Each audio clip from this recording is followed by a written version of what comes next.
Friday evening, and the trap you don't notice. Picture this. It's Friday evening. Around 5:30 p.m. Workweek is over. At least, on paper, you're on your way home. Maybe in your car. Maybe on the train. Maybe stuck in traffic. Your body is moving. But your mind is empty. Your brain is so tired that the idea of cooking dinner feels harder than the job itself. So you do what most people do. You open a delivery app. Pizza, Thai food, burgers, extra sides, delivery fee, tip. One meal, twice the cost of cooking at home. But right now, you don't care. You get home. You crack open a beer or pour a glass of wine. Not because it tastes good, but because you need something to shut your brain off. You sink into the couch. You turn on a show, a series. Honestly, you don't even like it that much. You just need noise, light, something to stop the thinking. And you tell yourself, I earned this. I worked hard all week. It sounds fair. It sounds reasonable. But pause for a second. What if I told you that this meal didn't just cost you money? What if it's quietly cutting into your paycheck? Not just the food, but the gas you burned all week, the clothes you wear to look professional, the exhaustion that killed your energy to cook, the stress that pushed you to spend just to feel okay. None of that shows up on your pay stub, but all of it is being subtracted from the real value of your job. And here's the dangerous question. You think you make $30 an hour, but if you do the real math, are you actually getting paid that? Or are you selling your life, your time, your energy, for far less than you realize? The biggest lie about salary, let me tell you the lie we are all sold. From the moment we graduate, from the moment we accept our first offer, we are taught that our value is our salary. $65,000 a year. Sounds good. Sounds respectable. Do the quick math, and it feels even better. That's about $30 an hour. Enough to live, enough to be comfortable, at least, in theory. But here's the problem. In the business world, looking at revenue without looking at expenses is how companies fail. If a bakery sells $1 million of bread, but spends $1 million on rent and ingredients, that bakery made nothing. It's worth zero. Yet, when it comes to our own labor, we ignore this rule completely. We look only at the money coming in.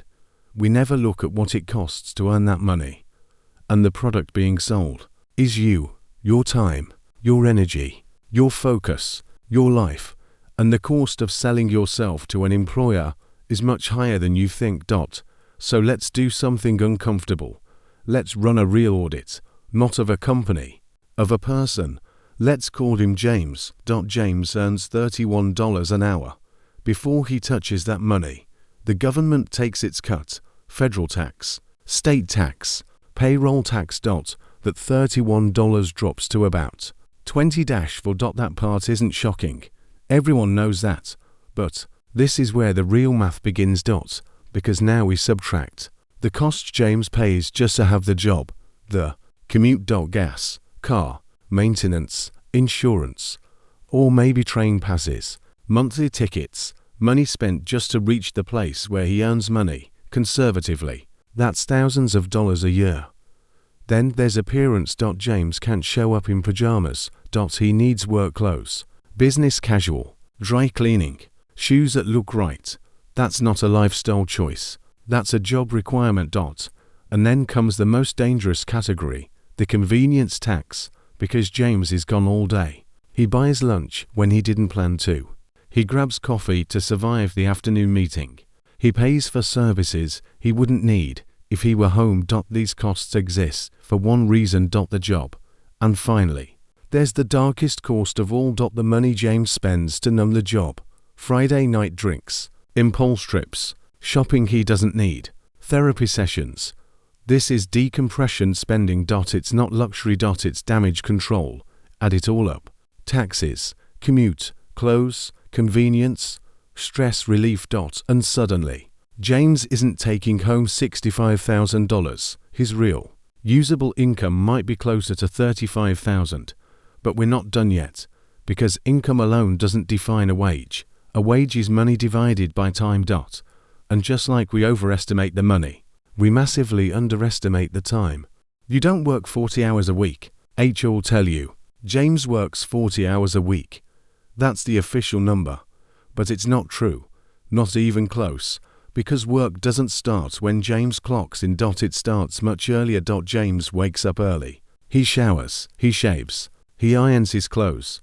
That's time, not paid, but required. Then he commutes. 30 minutes. Maybe more. Traffic. Crowded trains. Stress before the day even begins. That's time too. Still unpaid. At work, James gets an hour full lunch. Technically off the clock, but he can't go home. He can't rest. He can't see his family. He's not free. He's just waiting. Then he commutes back. Another 30 minutes. Another drain. Still unpaid. And when James finally gets home, the work still isn't done. He sits down. He stares at nothing. He vents to his partner. He checks email. He thinks about tomorrow. This is decompression, but it's also work. It's the mental cleanup after the job finished using him. This is what no one counts. Grooming, commuting, waiting, worrying, recovering, all of it belongs to the job. But none of it is on the TIMESHEET. Add it up. Honestly, James isn't giving 40 hours a week. He's giving 55, sometimes 60. That's nearly 3,000 hours a year. So now we can finally do the real math. Take the real income. $30,000. Divide it by the real time, not the fake 40-hour week. The real hours. And watch what happens. That $30 wage starts to disappear. James isn't making $30 an hour. He's making 10, maybe 8. In some cases, less than the teenager working down the street, because that teenager walks to work, wears a uniform, clocks out, and leaves the stress behind. This is the scam. You are the product, and you are selling yourself at a loss. Why this math is supposed to anger you. Now listen carefully. This isn't meant to make you depressed. It's meant to make you angry, because once you see this math, you can't unsee it. You might be thinking, great, so I'm underpaid and exhausted. Thanks for that. But that's not the point. The point is awareness. Because the moment you know your real hourly wage, everything changes. This idea comes from a simple truth. Money is not the price. Time is. Let's say you do the math and your real wage is $10 an hour. Now you walk into a store. You see a pair of shoes. The tag says $100, but your brain should translate that. That's not $100. That's 10 hours of your life, 10 hours of traffic, 10 hours of meetings, 10 hours of emails, 10 hours away from people you love. Is that pair of shoes worth that trade? Most of the time, the answer is no. This single shift kills impulse spending, not because you're cheap, but because you're conscious. And this is where the trap reveals itself. The golden handcuffs. We take promotions for more money. More responsibility, more stress, more hours. A $10,000 raise sounds amazing. Until you look closer. Later nights, more takeout, better clothes, a second car, bigger vacations just to recover. You process more money, but you keep less of it, and you give up more of your life to get it. Sometimes, your real hourly wage goes down after a promotion. The cost you never see. There's another cost here, one that almost no one ever talks about. Opportunity cost. Every dollar you spend to survive your job is a dollar your future never sees. That $5 coffee you buy every morning because you're too tired to make it at home. Over 30 years, invested at a normal return. That's not coffee. That's hundreds of thousands of dollars. You're not drinking caffeine. You're drinking your retirement. You're drinking your freedom. And here's the uncomfortable truth. The system depends on this. It needs you tired. It needs you distracted. It needs you spending to cope.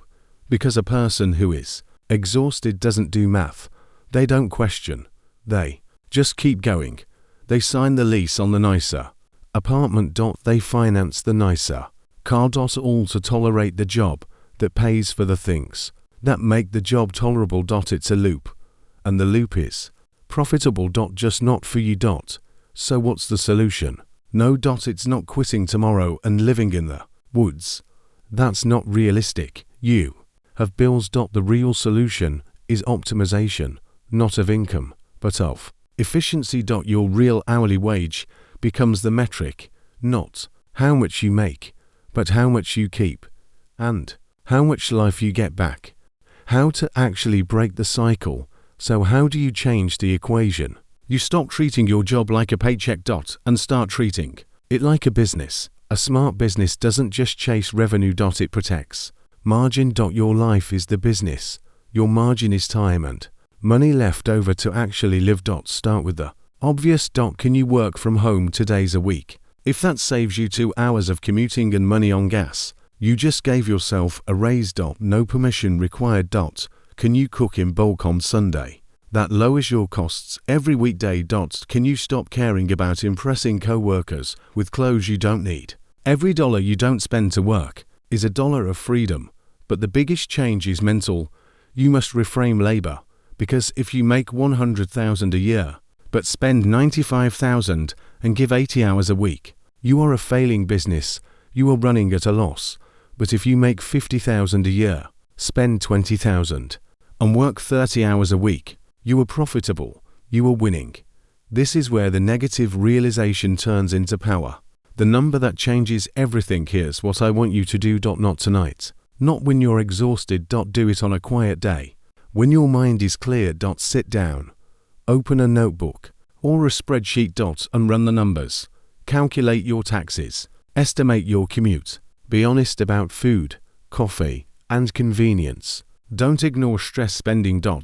Then count your time. Not just work hours. But mornings, commutes, waiting, decompressing, worrying. Add it all up. Now divide net income by real hours. That number is your real hourly wage. Write it down.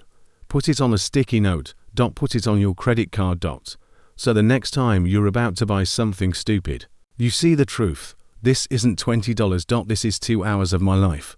This friction will save you more money than any budgeting app, because this isn't about discipline. It's about awareness. Time is the real currency. We are entering an era where money matters less than time. The wealthy understand this. They don't chase more income. They buy back their time. They outsource. They simplify. They protect their energy. Everyone else does the opposite. They sell their time cheap. They trade years of life for things that lose value. Here's the line to remember. The rich buy time. The poor sell it at a discount. Don't be the one selling your life for less than it's worth. Audit your job. Cut the vampire costs that drain you just to stay employed.